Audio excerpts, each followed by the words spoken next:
Salam, a yau za mu dube abu na farko da ya kamata ka yi don cimma burinka a yanar gizo. Kana da damar farawa da kundin kasuwanci na Google My Business, gina sashenka a yanar gizo, gina manhajar waya ma'ana mobile app ko kuma saita fejinka a kafar sada zumunta. Idan ka samu ka yi wannan abubuwan da kyau, to lallai baka da matsala. Kuma za ka ga bambanci sosai. A wannan zamanin yana da matukar sauƙi ka zama a bayyane a yanar gizo. Da cewa sashen yanar gizo zai iya zuwa a ranka, ba lalle ba ne sai ka fara da shi. Mu ɗauka kai mai aski ne. Abu na farko da ya kamata ka yi wajen neman abokan ciniki shine sanya shagonka a kundin kasuwanci na Google. Daga nan, idan wani a kusa da kai ya nemi shagon mai aski a injinan bincike, shagonka zai bayyana a gare shi. Wannan sam baya buƙatar sashen yanar gizo. Zaka kuma iya buɗe fejin Facebook don samar wa jama'a irin aikin da kake yi ta hanyar saka bidiyo da kuma hotuna da kuma style iri daban-daban na gyaran gashin da kake yi. Idan baka fahimci wannan ba, kar ka damu. Mun tanadi darussan bidiyo da dama da za su taimaka maka wajen fahimtar kafafen sada zumunta a fayyace.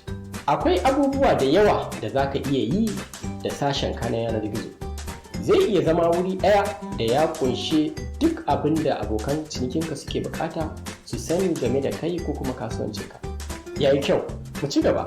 Abin nan farko da ya kamata ka yi wajen yin tsari mai kyau shine ka yi tunanin abin da kake so mutane su yi a sashen naka na yanar gizo. Misali, kana son su dinga kiranka a waya ne? Za ka iya saka lambar wayanka a kowane fejin sashen naka. Ko kuma, kana son su zo shagon naka ne? Za ka iya saka adireshinka a taswirar Google don yi ma abokan cinikinka jagora zuwa ga shagon naka. Ko kuma, kana son su shirya haɗuwa da kai ne daga yanar gizo?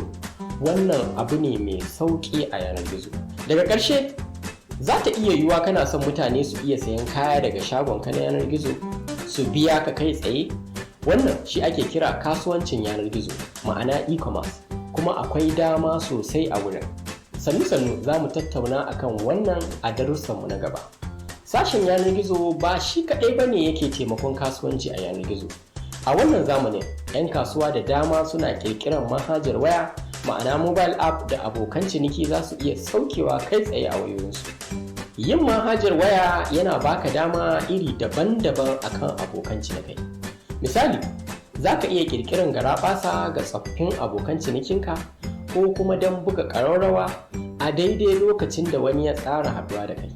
Don ƙarin fahimta, idan kana so mutane su iya ganinka a yanar gizo, to dole sai ka jajirce wajen cimma manufarka, wacce za ta iya kasancewa ɗaya daga cikin wannan: saka kasuwancinka a kundin Google, buɗe kafa ko feji a kafar sada zumunta, ƙaramin sashe na yanar gizo ko babba wanda yake da kasuwancin yanar gizo ma'ana e-commerce, ko kuma ƙirƙirar manhajar waya wato mobile app, ko kuma su duka gaba ɗaya. Duk wanda ka zaɓa, nan ne mutane za su same ka, kuma da yarda Allah za su zama abokan cinikinka.